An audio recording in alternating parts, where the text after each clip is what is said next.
మీ పిల్లలు ఫారెన్లో చదవాలనేది మీ కల? మీ కలను నిజం చేసే ఏకైక సంస్థ Videsh consults. Hi hello welcome to I dream. నా పేరు జకీర్. భారత రాష్ట్ర సమితి అధ్యక్షుడు మాజీ ముఖ్యమంత్రి కేసీఆర్ మళ్ళీ ప్రజల్లోకి వచ్చారు.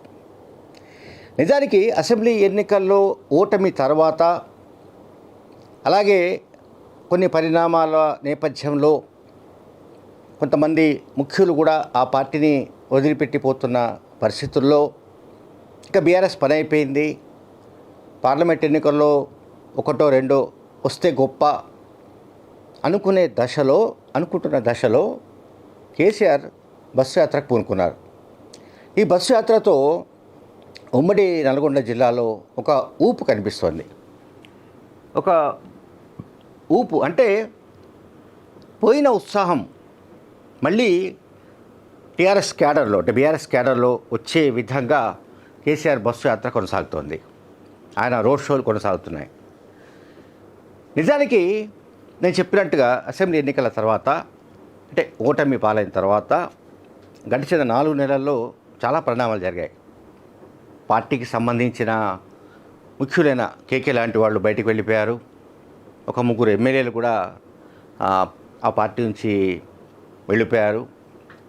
ఈ పరిస్థితుల్లో కూడా ఇక నేను చెప్పాను పార్టీ క్లోజ్ అనే ఒక చర్చ జరుగుతున్న పరిస్థితుల్లో ఇక కేసీఆర్ స్వయంగా రంగంలోకి దిగక తప్పని పరిస్థితులు కనిపించాయి.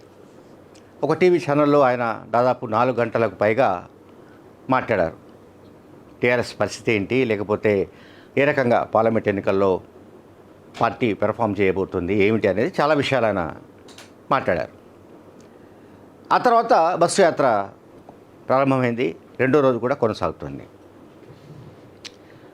ఇక్కడ మనం కేసీఆర్ గురించి ఎందుకు మాట్లాడాల్సి వస్తుందంటే కేసీఆర్ మైనస్ టీఆర్ఎస్ గురించి ఊహించడానికి లేదు, కేసీఆర్ మైనస్ బీఆర్ఎస్ గురించి ఊహించడానికి లేదు, కేఆర్ఎస్ మైనస్ తెలంగాణ గురించి ఊహించడానికి లేదు.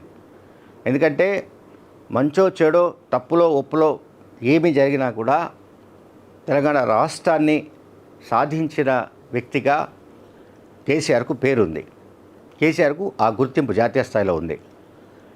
ఆయన అనేక వ్యూహాలు పన్ని 2001 నుంచి 2014 వరకు జరిపిన పోరాటం అనండి, ఆందోళన కార్యక్రమాలు అనండి, లేకుంటే పొలిటికల్ లాబింగ్ అనండి, ఏమి చేసినా కూడా మొత్తం మీద అయితే తెలంగాణ రాష్ట్ర సాధనకు సంబంధించిన క్రెడిట్ కేసీఆర్ ఖాతాలోనే ఉంది. అప్పట్లో నిజానికి 2014 తెలంగాణ అంటే ఉమ్మడి ఆంధ్రప్రదేశ్ విభజన బిల్లు సమయంలో నిజానికి తెలంగాణ కాంగ్రెస్ ఎంపీలు చాలా గట్టిగా పోరాడారు పార్లమెంట్లో లోపల. సరే ఏమైనప్పటికీ కూడా కాంగ్రెస్ వాళ్ళు దాన్ని గట్టిగా క్లెయిమ్ చేయలేకపోవడమో, కాంగ్రెస్ వాళ్ళను ప్రజలు నమ్మకపోవడమో, వివిధ కారణాల వల్ల మొత్తం మీద 2 సార్లు కాంగ్రెస్ను ఓడించి ప్రజలు కేసీఆర్కి పట్టం కట్టారు. 2014 అండ్ 2019. ఇప్పుడు 2023 డిసెంబర్లో జరిగే ఎన్నికల్లో మాత్రం ప్రజలు తిరస్కరించారు. సరే, ప్రజల తిరస్కారానికి సంబంధించి చాలా కారణాలు ఉన్నాయి. కేసీఆర్ చెప్తున్నట్టుగా, లేకుంటే కేటీఆర్ చెప్తున్నట్టుగా, మరికొంతమంది చెప్తున్నట్టుగా ప్రజలు కాంగ్రెస్ మాటలు విని మోసపోవడం కానీ, అలాగే కాంగ్రెస్ ప్రలోభాలకు వాళ్ళు మెస్పరైజ్ కావడం కానీ, లేకపోతే ఇంకా ఏదో రకరకాలుగా సాకులు చెప్తున్నప్పటికీ మాకు కాంగ్రెస్ పార్టీకి 1.8% మాత్రమే తేడా ఉందని చెప్పినప్పటికీ ప్రజలు టీఆర్ఎస్ను తిరస్కరించిన మాట నిజం, కేసీఆర్ను ఇంటికి పంపించిన మాట నిజం. దీన్ని ఒప్పుకోవడానికి ఇప్పటికీ టీఆర్ఎస్ నాయకత్వం సిద్ధంగా లేదు. ప్రజలు తమని తిరస్కరించలేదని చెప్తున్నారు. వాళ్ళు పదే పదే అదే మాట చెప్పడానికి ప్రయత్నించడం వెనుక కూడా ఒక వ్యూహం ఉంది. ఆ వ్యూహం ఏంటంటే అట్లా చెబితే అంటే ప్రజలు తమను తిరస్కరించారని చెబితే ఒప్పుకుంటే తాము ఇంకా నష్టపోతామని అనుకుంటూ ఉండొచ్చు. అట్లాగే ప్రజలు తిరస్కరించారని స్వయంగా ఒప్పుకుంటే ఇంకా ఆ పార్టీలో ఉన్న క్యాడర్ కూడా పూర్తిగా బయటకు వెళ్ళిపోతారన్న భయం కూడా ఉండొచ్చు. కానీ ఏ రాష్ట్రంలో అయినా సరే ప్రజలు తిరస్కరిస్తే ప్రజల తీర్పును గౌరవిస్తామని చెప్పడం అనేది అది ప్రజాస్వామ్య లక్షణం. ఇక్కడ కేసీఆర్కు సంబంధించి ఇప్పుడు నేను ఈ వీడియోలో ఏంటంటే చెప్తున్నా ఏంటంటే, సరే ఇవన్నీ ఎట్లా ఉన్నప్పటికీ కేసీఆర్ మళ్ళీ బయలుదేరిన తర్వాత నిజానికి టీఆర్ఎస్ పార్టీలో పోయిన ప్రాణం తిరిగి వచ్చినట్టుగా ఆ క్యాడర్ టీఆర్ఎస్కు సంబంధించిన క్యాడర్ భావిస్తోంది. కేసీఆర్ కనుక ఈ బస్సు యాత్ర, ఈ రోడ్ షోస్ కనుక నిర్వహించకపోతే పరిస్థితులు ఇంకో విధంగా ఉండే అవకాశం ఉంది. పైగా ఆయన కొత్తగా ఏం చెప్తున్నాడు కేసీఆర్ అంటే, బీజేపీ అసలు తెలంగాణలో లేదని చెప్పేస్తున్నాడు.